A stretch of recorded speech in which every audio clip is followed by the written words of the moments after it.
Hi, Dr. Chetan. Nice to meet you again. Uh, in this video, we'll talk more about your MRCP Part 2 journey. So can you give us a brief idea about how the exam is structured? Hi, Ashish. Nice to see you. So Part 2 exam is a written exam and paper-based exam. There is no online exam. And it has two papers, all right? Each paper has 100 questions and is tested in a duration of three hours each. Okay. So total of 200 questions, 6 hours, okay? It used to be three papers, 100 each, and 300 questions, but now they've reduced it. Okay.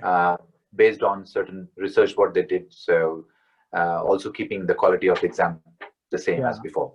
Okay. All right. Okay. So how does a sample MRCP question looks like? Yeah, it's a best of five answers question, as you know, just like a multiple choice question. And there is marks for correct answers, but there's no negative marks for a wrong answer. All right. Okay. And also, let me give you an example of how and what a question of part 2 has. Okay. Yeah. What I mean to say is, part 2 is built on the knowledge which was tested in part 1. Okay. But they become more a bit of applied knowledge, in the sense you take the basic facts and knowledge, and they're testing you whether you'll be able to apply in a particular clinical scenario. Okay.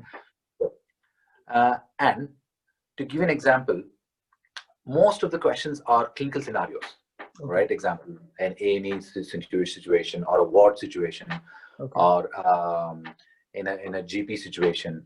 So, and they might give you a lot of data, including like results of an investigation, blood investigations, or results of any other investigation like pathology investigations.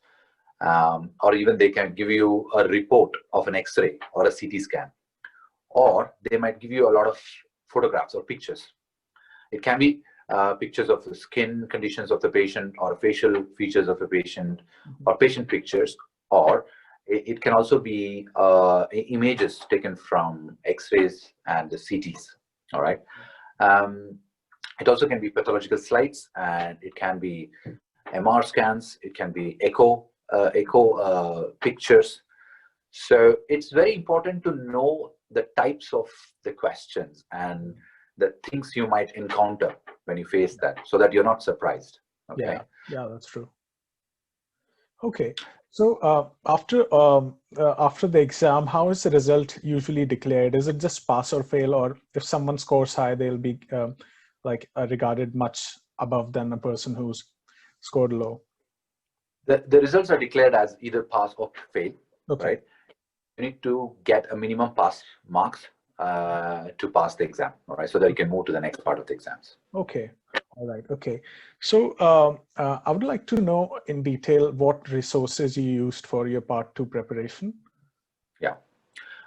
Mine was not a typical situation where I moved from part 1 to part 2, right? So as I told in the previous videos, I did PACES before I took part 2 exams.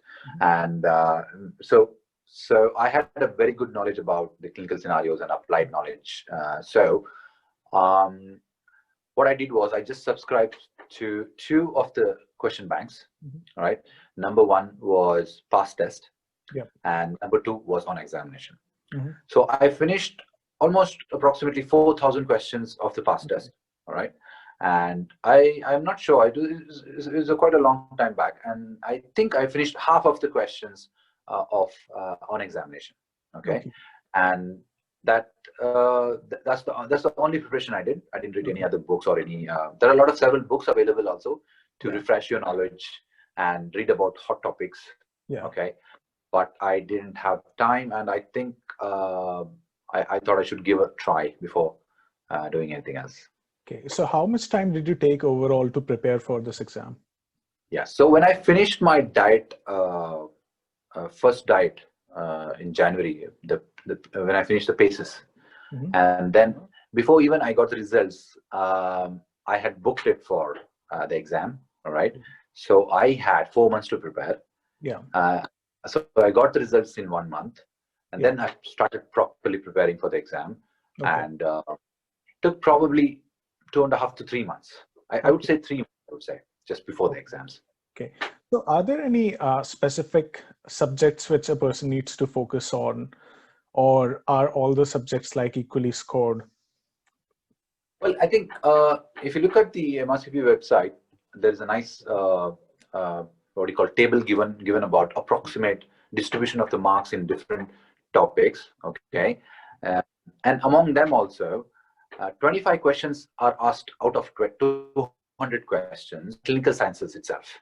Okay. It means the basic the subjects which we study in the first year and second year of medical. So I think you need to give very much importance to those questions, because that forms a significant chunk. But I think it's approximately distributed among major what do you call this the parts of the major subjects like cardiology, ophthalmology, dermatology, and yeah. So I think they're almost equally distributed, except I think medical oncology and ophthalmology are the least marks distributed. I'm not sure of that. Okay. Yeah. And how many attempts can one person give for MRCP Part 2? Yeah. So just like every other Part 2 also has 6 attempts. Okay. So after 6 attempts, there is a procedure you need to follow to try back, but that's a different story. Hopefully it doesn't come to that. But one gets 6 attempts to pass Part 2 exam. Okay. Yeah. Is there anything else which you would like to comment upon during your MRCP Part 2 journey? Well, I think for me it's not a typical situation, as I told you. Most of them tried Part 1, Part 2, and then paces, and so the difficulty increases like that. For me, it was very easy, the second one. Paces was a completely different story. We'll talk about that later. Yeah, we'll talk about that. Part 2 was definitely easier when I finished reading about paces. Okay, all right.